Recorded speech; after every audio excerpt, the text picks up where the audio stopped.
SV6 news కు స్వాగతం. ముందుగా హెడ్లైన్స్. రాజ్ భవన్ లో నాకు భద్రత లేదు, బెంగాల్ గవర్నర్ సంచలన వ్యాఖ్యలు. అమరావతిలో సీఎం పర్యటన, శంకుస్థాపన ప్రాంతంలో ప్రణవిల్లిన చంద్రబాబు.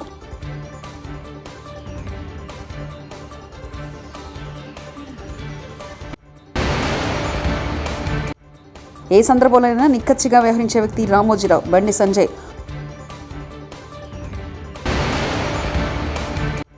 ఉపాధి హామీ పథకంలో సోషల్ ఆడిట్ విభాగంలో సమీక్షలో రాష్ట్ర ఉప ముఖ్యమంత్రి శ్రీ పవన్ కళ్యాణ్. రాజ్ భవన్లో తనకు భద్రత లేదని పశ్చిమ బెంగాల్ గవర్నర్ సివి ఆనంద్ బోస్ సంచలన వ్యాఖ్యలు చేశారు. తన కార్యాలయంలో పూర్తిగా బెంగాల్ పోలీసులే మోహరించి ఉన్నారని పేర్కొన్నారు. కరీంనగర్లో ఈనాడు యూనిట్ కార్యాలయంలో రామోజీ గ్రూప్ సంస్థల చైర్మన్ రామోజీరావుకు కేంద్ర హోంశాఖ సహాయ మంత్రి బండి సంజయ్ ఘన నివాళులర్పించారు. రామోజీరావుతో తనకున్న సాన్నిహిత్యాన్ని ఈ సందర్భంగా గుర్తు చేసుకున్నారు. ఆయనతో తనది గురు శిష్యుల బంధమని సంజయ్ చెప్పారు.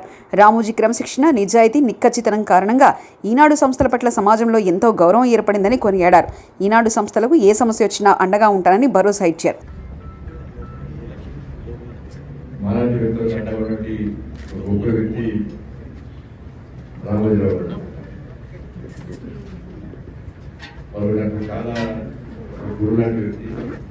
చాలా సందర్భాల్లో అనేక విషయాల్లో వారిని కలవడం జరిగింది.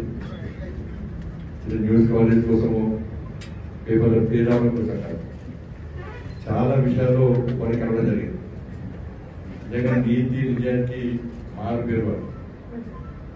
నేను ఒకసారి సరే రాజకీయ నాయకులంటే కూడా రాజకీయ వ్యవస్థనే ఒక రకంగా విషయ పరిస్థితి చేసినటువంటి వాళ్ళ అంతటా ఉంది. నేను కనీసం పండ్లు తీసుకపోతే కూడా వాళ్ళు తీసుకోగలరు అంతా నిక్కచ్చి ఉన్నటువంటి. సరే వాటితో పాటు మీరందరూ కూడా ఈనాడు పేపర్ అంటేనే మళ్ళీ ఈనాడు రిపోర్టర్స్ అంటే కూడా సొసైటీలో గౌరవం ఉంది అంటే వారి యొక్క గొప్పతనం, వారి యొక్క నిక్కచ్చి నిజాయితనం మీద. అటువంటి సందర్భాలు చాలా సందర్భాల్లో వారు నాకు ఏ కార్యం చెప్పినా కూడా దాన్ని నెరవేర్చే ప్రయత్నం చేసిన వారికి నాకు చాలా దగ్గర సంబంధం. నేను చాలా సందర్భాలకు వచ్చినాయి. అటువంటి వ్యక్తి ఈరోజు మధ్య మధ్య లేకపోవడం చాలా దృష్టికరం. ఈరోజు తెలంగాణ తెలుగు రాష్ట్రాలు కూడా టెన్షన్తో ఉన్నాయి. రామోజీరావు గారు మన మధ్య లేరు, ఈనాడు పరిస్థితి ఏంటి అని. కానీ నేను చాలా సందర్భం చెప్పిన రామోజీరావు గారు మన మధ్య లేకుండా ఇక్కడ ఉంటారు, మన మధ్యలో ఉంటారు. ఈనాడు సిబ్బంది మామూలు సిబ్బంది గారు, అంతా కూడా రామోజీరావు గారి మార్గదర్శకులు. అందరినీ రామోజీరావు స్ఫూర్తి తెలుసుకొని నిరంతరం గతంలో ఏ విధంగా ఈనాడు ఈ వ్యవస్థ ఈ సంస్థ ముందుకు సాగిందో రాబోయే రోజుల్లో కూడా వారికి మంచి ఇంకా పేరు వచ్చేదన్నమాట. మరి ఇక్కడ కూడా వారికి తృప్తి పడే విధంగా కూడా సిబ్బంది కలిసి కుటుంబంగా పనిచేస్తారని చాలా సందర్భంగా చెప్తూ వస్తుండే. అటువంటి వాతావరణం చంద్రయాన్ సందర్భంగా నేను వారు కూర్చొని దాదాపు 2 గంటల పాటు ఇద్దరమే దాన్ని. ఏపీ సీఎం చంద్రబాబు అమరావతిలో పర్యటిస్తున్నారు. వైకాపా ప్రభుత్వ కక్ష సాధింపుతో నిర్లక్ష్యానికి గురైన పలు నిర్మాణాలు, రాజధాని ప్రాంత స్థితిగతుల్ని ఆయన పరిశీలిస్తున్నారు. తొలుత ప్రజావేదిక శిథిలాలను సీఎం పరిశీలించారు.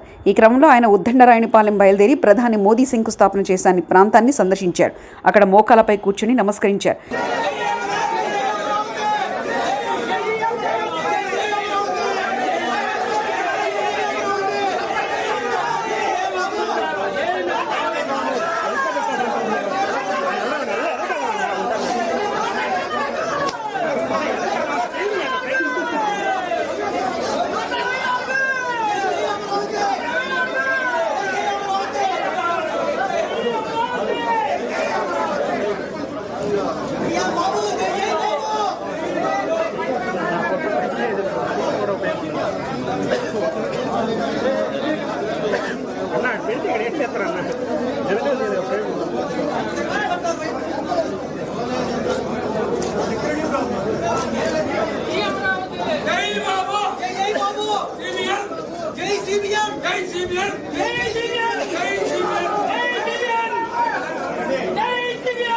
వివిధ శాఖల అధికారులతో సమీక్షలు నిర్వహిస్తూ డిప్యూటీ సీఎం పవన్ కళ్యాణ్ బిజీగా గడుపుతున్నారు.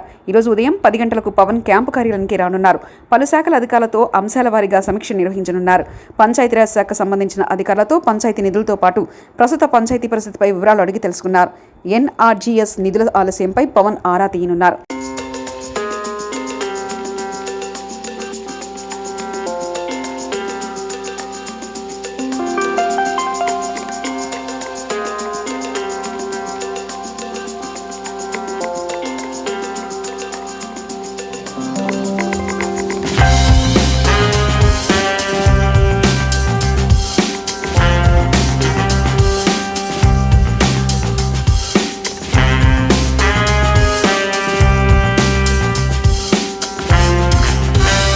గత 5 ఏళ్లు ఏపీ అంటేనే పారిశ్రామిక వర్గాల్లో భయోందన ఉందని, దాన్ని మార్చి నమ్మకం కల్పిస్తామని పరిశ్రమల శాఖ మంత్రి టీజీ భరత్ భరోసా ఇచ్చారు.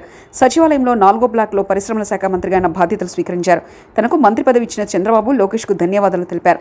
రాష్ట్రంలో పరిశ్రమల ఏర్పాటు కోసం సింగిల్ విండో ఉన్నప్పటికీ అందుకు అనువైన వాతావరణం లేదని, దాన్ని సంస్కరించి మెరుగైన విధానం తెస్తామని చెప్పారు. కర్నూలులోని పారిశ్రామిక ప్రాంతాన్ని అభివృద్ధి చేస్తామని మంత్రి భరత్ వెల్లడించారు.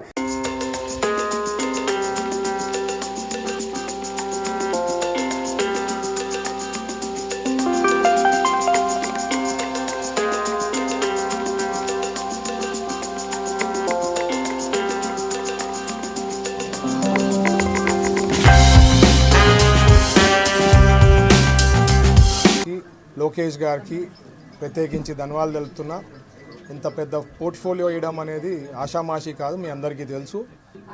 నిన్ననే లోకేష్ గారిని కలిసినప్పుడు కూడా భరత్ మనం చాలా వర్క్ చేయాలా, ఎందుకంటే ఐటీ కానీ ఇండస్ట్రీస్ కానీ ఇది ఫేస్ ఆఫ్ ఆంధ్రప్రదేశ్ కాబట్టి we have to work very hard అని చెప్పడం జరిగింది. ఒకటి ఏమంటే ఒక ఇండస్ట్రియల్ బ్యాక్గ్రౌండ్ నుంచి ఉన్నా కాబట్టి ఈ సైడ్ ఆఫ్ థింగ్స్ ఇంతవరకు చూసా అనమాట. ఏం ఇష్యూస్ ఫేస్ చేస్తుంటాము, ఎట్లా ఏ రకంగా చేస్తే చాలా బాగుంటుంది, డెవలప్ అయ్యేదానికి అవకాశం ఉంటుంది. గుజరాత్ ఏ రకంగా ఈరోజు ఎవరు పెద్ద ఇండస్ట్రీస్ పెట్టాలనుకుంటే ఫస్ట్ గుజరాత్ పోతారు. సో అట్లాంటివన్నీ కూడా తెలుసుకొని మన ఆంధ్రప్రదేశ్కి బెస్ట్ ఈజ్ ఆఫ్ డూయింగ్ బిజినెస్లో కానీ వాళ్ళకి కన్వీనియంట్గా ఉండేదానికి ఇండస్ట్రీస్కి మన ఆంధ్రప్రదేశ్కి వస్తే వాళ్ళకి ఘన స్వాగతం పలుకుతూ వాళ్ళకి ఎట్లా కావాలంటే అట్లా వీ షుడ్ వర్క్అవుట్. ఎందుకంటే హైలీ కాంపిటేటివ్, ప్రతి స్టేటు కాంపిటీషన్ ఎక్కువ ఉంటుంది కాబట్టి we have to work very hard. But ఖచ్చితంగా we will do our best. నేను ఒకటి చెప్పేది, ఏది మాయాబజార్ కాదు. బట్ 100 times ప్రీవియస్ గవర్నమెంట్ కన్నా 100 times అయితే బెటర్ చేయగలుగుతాం అయితే మాత్రం హామీ ఇవ్వడం జరుగుతోంది. మొదటిగా ఇప్పుడు మనకి కాన్ఫిడెన్స్ అనేది ఇండస్ట్రీస్లో ఈ లాస్ట్ 5 years చేసిన దానికి ఒక తగ్గిందనమాట. మన ఆంధ్రప్రదేశ్కి రావాలంటే భయపడతారు కొత్త. So basically what we have to do is, మనము ఇన్సెంటివ్స్ ఏదైతే ఉందో రాయితీలు ఆల్రెడీ అనౌన్స్ చేసి ఉంటామో అవి చాలా వరకు అట్లే అయిపోయింది. ఇన్సెంటివ్స్ అనౌన్స్ అయినాయి, వాళ్ళకు వచ్చినాయి, ప్రాసెస్ అయిపోయింది. బట్ ఏవి కూడా వాళ్ళకి అందడం అనేది కాలేదన్నమాట. ఓన్లీ ఎంఎస్ఎంఈకి కొద్ది వరకు ఏమో జరిగిందని నిన్న. సో ఈ ఇన్సెంటివ్స్ అనేది చంద్రబాబు గారితో ఫాలోఅప్ చేసి ఖచ్చితంగా వీలైనంత త్వరలో మనం అది వాళ్ళకి రిలీజ్ చేస్తే ఒక కాన్ఫిడెన్స్ అనేది వస్తుంది ముందు. ఎందుకంటే నేను జస్ట్ ఒక 4-5 daysతో ఇంటరాక్షన్తో పెద్ద ఇండస్ట్రీస్ వచ్చేదానికి చాలా అవకాశం ఉంది. కోస్టల్ లైన్ ఉంది. సో ఇట్లాంటివి అన్నీ we have better picture than lot of other states అనమాట. సో మనము వాళ్ళకి వర్కౌట్ చేసి ఏ డిస్ట్రిక్ట్స్లో ఆ రా మెటీరియల్ సోర్సెస్ అనుకోండి, న్యాచురల్ ఏమున్నాయి అక్కడ డెవలప్ చేస్తూ, అంటే ఓవరాల్ గ్రోత్ ఇవ్వాలి. ఒక ప్లేస్ అనేది కాకుండా స్టేట్ వైడ్. ఎందుకంటే చంద్రబాబు గారు ఉద్దేశం కూడా అదే అనమాట, స్టేట్ వైడ్ గ్రోత్ అనేది ఇవ్వాలా. గుజరాత్లో వచ్చి గిఫ్ట్ సిటీ అనేది ఉంటుంది, మీకు ఐడియా ఉంది. సో మనకు ఎట్లయినా స్పెషల్ స్టేటస్ అనేది ప్రజెంట్ అది కోల్డ్ స్టోరేజ్లో ఉంది కాబట్టి చంద్రబాబు గారిని రిక్వెస్ట్ చేసి, సార్ మనకు కూడా గిఫ్ట్ సిటీ అనేది ఇవ్వాలా ఆంధ్రప్రదేశ్కి అని చెప్పి రిక్వెస్ట్ చేస్తాం, పుష్ చేస్తాము.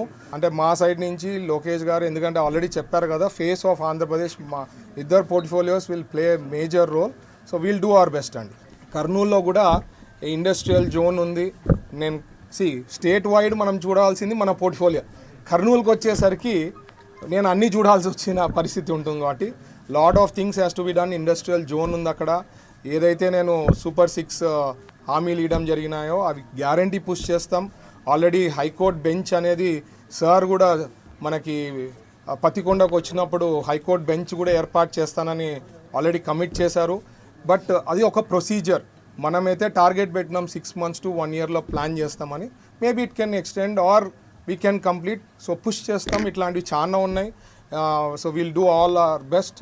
అండ్ కర్నూలు వాళ్ళకి ఈ మధ్య నేను ఏదో పేపర్ చూసిన, కొంతమంది అంటే ఇవన్నీ వెళ్ళిపోతాయి, కర్నూలులో వచ్చిన ఆఫీసర్స్ అన్నీ వచ్చినాయి, ఎక్కడికి పోదు. నిన్న లోకేష్ గారితో కూడా అష్యూరెన్స్ తీసుకుని ఎక్కడికి ఏమీ పోయేది ఏం లేదు. సో ఎవరు ఆందోళన చెందాల్సిన పని లేదు. సో కర్నూలు ప్రజలకు అందరికీ కూడా ప్రత్యేకించి ధన్యవాదాలు తెలుపుతున్నా. Thank you. తిరుమల శ్రీవారిని మంత్రి కొల్లు రవీంద్ర దర్శించుకున్నారు. గురువారం స్వామివారి అభిషేక సేవలో పాల్గొని మొక్కులు చెల్లించుకున్నారు. తిరుమల తిరుపతి దేవస్థాన ఆలయ అధికారులు ఆయనకు స్వాగతం పలికి దర్శన ఏర్పాట్లు చేశారు. దర్శన అనంతరం రంగనాయకుల మండపంలో కొల్లు రవీంద్రకు పండితులు ఆశీర్వచనం చేసి స్వామివారి తీర్థప్రసాదాలు అందజేశారు.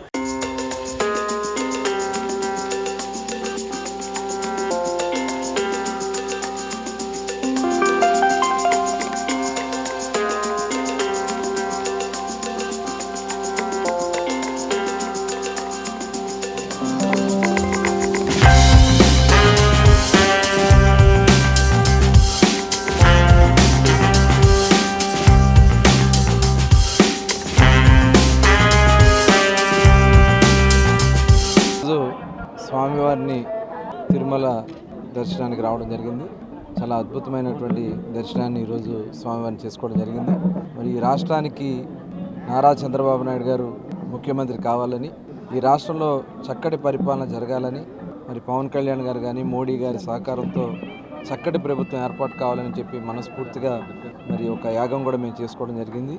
ఆ యాగం సంపూర్ణం జరిగింది. దానికి స్వామివారికి మరి ఆ రోజున మేము అనుకోవడం జరిగింది. మరి గురువుగారి ఆదేశాల ప్రకారం ఈరోజు వచ్చి స్వామివారిని దర్శనం చేసుకుని తిరిగి మళ్ళీ రాష్ట్రాన్ని నిలబెట్టాలని, ఈ రాష్ట్రాన్ని అన్ని విధాల ముందుకు తీసుకెళ్లాలని, నష్టపోయినటువంటి యువతకి, మహిళకి, రైతుకి, ప్రతి ఒక్క వర్గాలకి, వ్యాపారులకి అండగా ఈ ప్రభుత్వం ఉండాలని, రాష్ట్రం అన్ని రకాలుగా సుభిష్టంగా ఉండాలని చెప్పి మనస్ఫూర్తిగా కోరుకోవడం జరిగింది. చక్కటి వర్షాలు పడి, చక్కటి పంటలు పండి, వ్యాపారాభివృద్ధి చెంది అందరికీ మంచి జరగాలని చెప్పి స్వామివారిని కోరుకోవడం జరిగింది. తప్పకుండా ఆయన ఆశీర్వాదాలు మనందరికీ ఉంటాయి. అందరూ కూడా సంపూర్ణంగా ముందుకెళ్లాలని చెప్పి మనస్ఫూర్తిగా కోరుకుంటూ మరొకసారి ఆ స్వామివారిని వేడుకుంటూ అందరికీ నమస్కారం. నమో వెంకటేశ్వర. వైఎస్ఆర్ కాంగ్రెస్ పార్టీ ఎమ్మెల్యేలు, ఎంపీలుగా పోటీ చేసిన అభ్యర్థులతో క్యాంపు కార్యాలయంలో వైఎస్ఆర్సీపీ అధినేత వైఎస్ జగన్ సమావేశమయ్యారు.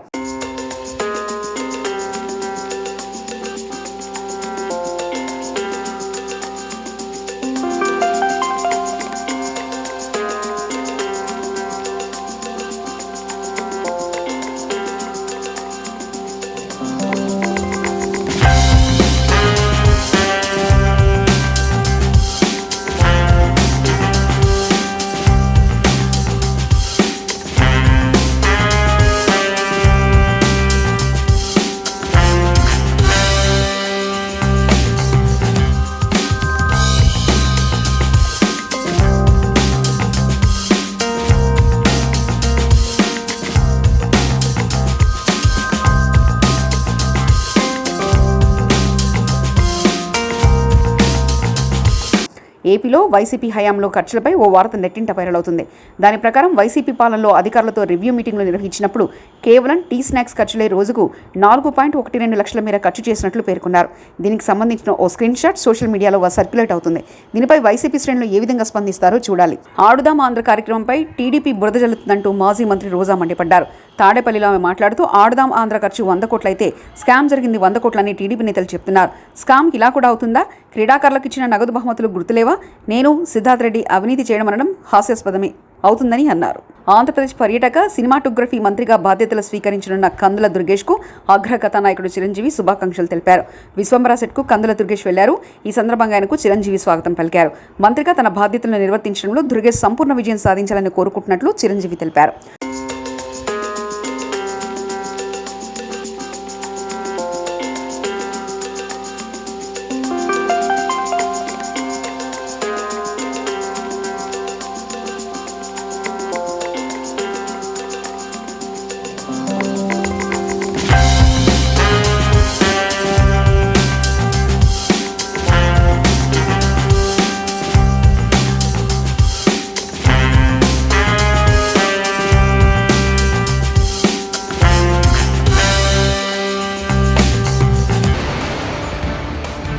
రాజ్భవన్లో నాకు భద్రత లేదు, బెంగాల్ గవర్నర్ సంచలన వ్యాఖ్యలు.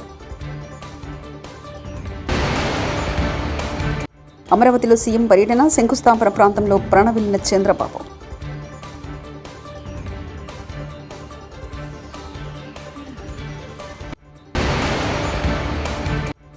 ఏ సందర్భంలోనైనా నిక్కచ్చిగా వ్యవహరించే వ్యక్తి రామోజీరావు, బండి సంజయ్.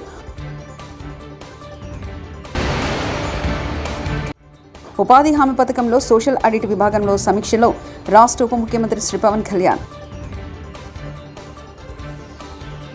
ఇవి బులెటిన్ విశేషాలు. చూస్తూనే ఉండండి SV6 న్యూస్.